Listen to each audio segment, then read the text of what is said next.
Syederalun Tangan sudah sibuk sejak awal mencoret dan menulis beberapa catatan. Tepat dekat dua piala terpajang di mejanya, sesekali sosok itu melontarkan senyuman lepas. Aura bahagia tidak dapat disembunyikan dari wajahnya. Ia adalah Ibtu Jumadil Firdaus SPSIMH, Kasubag Binkar Bak SDM Polresta Banda Aceh yang meraih juara 2 sebagai polisi teladan Polda Aceh tahun 2025 yang diserahkan Wakapolda Brigjen Pol Ari Wahyu Widodo bertepatan dengan Hari Bayangkara ke-79 di Mapolda setempat pada Selasa 1 Juli 2025. Sebelumnya menjadi juara 1 dalam lomba yang sama di tingkat kepolisian resor kota beberapa waktu lalu.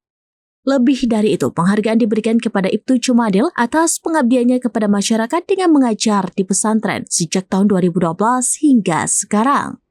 Bahkan sampai saat ini, Kasubag Binkar Bak SDM Polresta Banda Aceh itu masih punya kelas setiap sepekan sekali pada Selasa malam mengajar di Daya Raudatul Hikmah Al-Waliyah di bawah pimpinan Tengku Haji Syukri Daud Pango di Kampung Pango Raya, Kecamatan Ulekaring, Banda Aceh. Di sana, ia mengajarkan kelas 1 putra kitab tajwid mengenai cara membaca Al-Quran yang baik dan benar. Motivasi ini menurutnya datang karena memang lahir dan dibesarkan di lingkungan mengajar. Terutama sang ayah merupakan seorang guru. Selain itu, mantan Kapolsek Bandaraya Polresta Banda Aceh ini juga dikenal karena menggagas program unik, yakni program Berkah Seribe atau Siuro Seribe atau Sehari Seribu.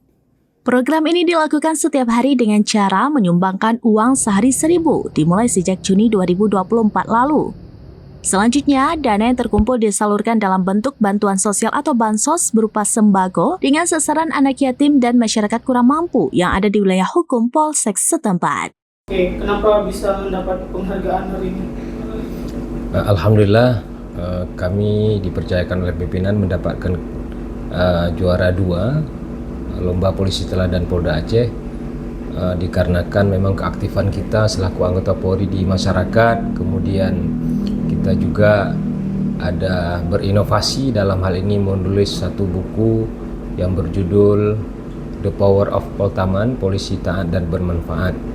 Dengan buku ini mungkin bisa meningkatkan minat baca pada generasi selanjutnya. Baik, untuk kenapa motivasi saya menulis buku The Power of Poltaman ini, dikarenakan memang untuk saat ini di era globalisasi saat ini mungkin generasi-generasi yang sudah banyak yang lalai mungkin dengan era digital sehingga minat baca sudah berkurang. Maka dalam hal ini salah satu terobosan yang mungkin saya lakukan adalah dengan adanya penulisan buku ini sehingga mungkin lebih mudah untuk di kalangan pelajar, mahasiswa dan khususnya internal Polri, sehingga di dalam buku-buku ini juga kita menulis bagaimana pelaksanaan tugas dan pengalaman-pengalaman kami selaku anggota Polri di kewilayahan. Mudah-mudahan ini menjadi awal dan implementasi dari nilai-nilai Tribrata dan Catur Prasetya lebih mudah sehingga Polri lebih dicintai untuk di masyarakat. Apa pesan yang kuat di buku itu atau apa part-part bagian yang paling dikenang selama menulis buku itu? Ada nggak cerita yang sangat kuat dan sangat diingat di buku itu? Mungkin salah satunya adalah ada program kami dalam buku ini yang saya tulis yaitu Seribe Bermanfaat, di mana program ini Seribe Bermanfaat ini adalah dari kami pada saat saya dulu sebagai Kapolsek. Saya menulis buku ini program dari kami untuk bersedekah sehari 1.000 ke masyarakat, namun kami kompulir sehingga kami memberikan setelah kami kompulir kami berikan dalam bentuk sembako kepada masyarakat yang miskin, anak yatim dan kurang mampu. Itu yang paling mendasar di sini. Kemudian juga dalam hal untuk proses penegakan hukum di sini saya menulis di buku ini, yaitu salah satunya adalah dengan adanya Balai Poltaman. Balai Poltaman di Polsek, kita membuat suatu balai di mana paradigma mungkin masyarakat jika memang datang kepada kantor polisi mungkin agak sedikit takut atau sebagainya, namun dengan konsep yang kami buat tulis di sini. Dengan adanya balai di situ, masyarakat dengan polisi sendiri bisa lebih rileks untuk bermusyawarah. Terlebih kita juga di Aceh adanya kanun dalam proses penyelesaian perkara itu ada 18 perkara yang bisa diselesaikan di tingkat desa. Pada saat itu saya menjabat sebagai Kapolsek Bandaraya. Alhamdulillah kami dipercayakan menjadi juara 1 kampung bebas narkoba dengan desa binaan pada saat itu Desa Longraya, Kecamatan Bandaraya. Kami bersama-sama dengan para kecil, dengan satuan tugas daripada kampung bebas narkoba yang sudah dibentuk. Kami sering setiap hari dan setiap waktu kami mensosialisasikan bahwa narkoba itu sangat berbahaya, khususnya bagi masyarakat dan juga remaja-remaja.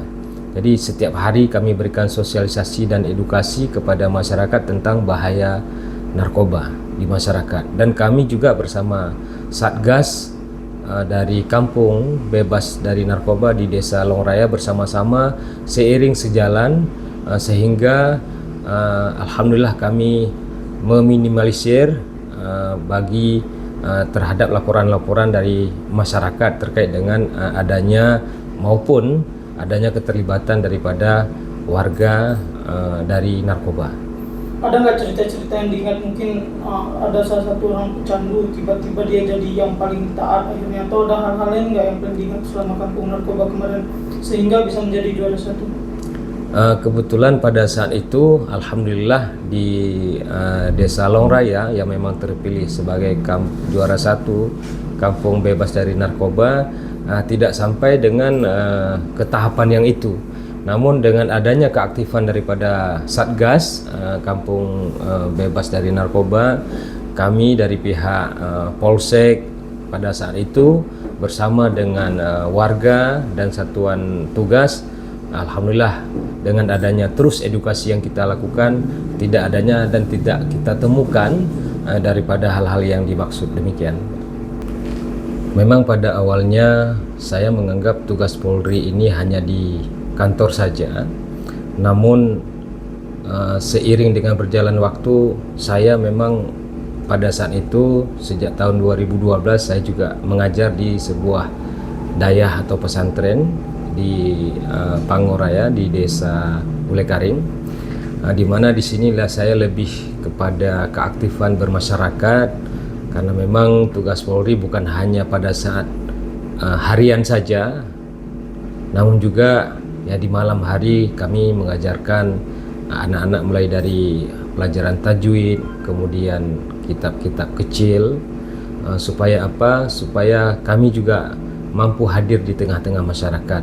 Dan ini memang kami lakukan sejak tahun 2012 hingga dengan sekarang, dan ini saya niatkan sebagai ibadah dan menjadi anggota Polri yang juga semakin dicintai di masyarakat. Itu Bang. Pesantrennya mungkin bisa disebutkan pesantren apa, kemudian berapa kali ngajarnya, apakah setiap malam atau seperti apa mekanisme mengajarnya, jadwalnya? Baik, mungkin saya pada saat sejak tahun 2012 itu saya mengajar mungkin dalam seminggu 2 kali, mulai dari pelajaran juga Al-Quran, kemudian beberapa memang kitab-kitab kecil yang memang sesuai dengan kemampuan kami. Dan juga selanjutnya untuk saat ini karena memang dengan keaktifan dan kesibukan kami, saya masih mengajar di tempat tersebut 1 minggu 1 kali untuk mendapatkan materi pelajaran yang kami berikan kepada anak-anak di sana. Pesantrennya mungkin bisa disampaikan? Alhamdulillah untuk saat ini di dayah atau pesantren Raudatul Hikmah Al-Waliyah dengan pimpinannya Tengku Haji Sukri Daud. Salah satunya adalah mengantar anak ke sekolah. Jadi dengan adanya kehadiran polisi di jalan bisa menyeberangkan anak untuk nyebrang ke sekolah. Mungkin dengan orang tuanya yang memang pada saat itu terburu-buru mau ke kantor. Jadi dengan adanya kehadiran polisi pada saat pengaturan lalu lintas, memudahkan untuk bisa menyeberangkan anak. Dari Banda Aceh, Sarah Masroni, serampinews.com. Download Tribun X sekarang, menghadirkan lokal menjadi Indonesia.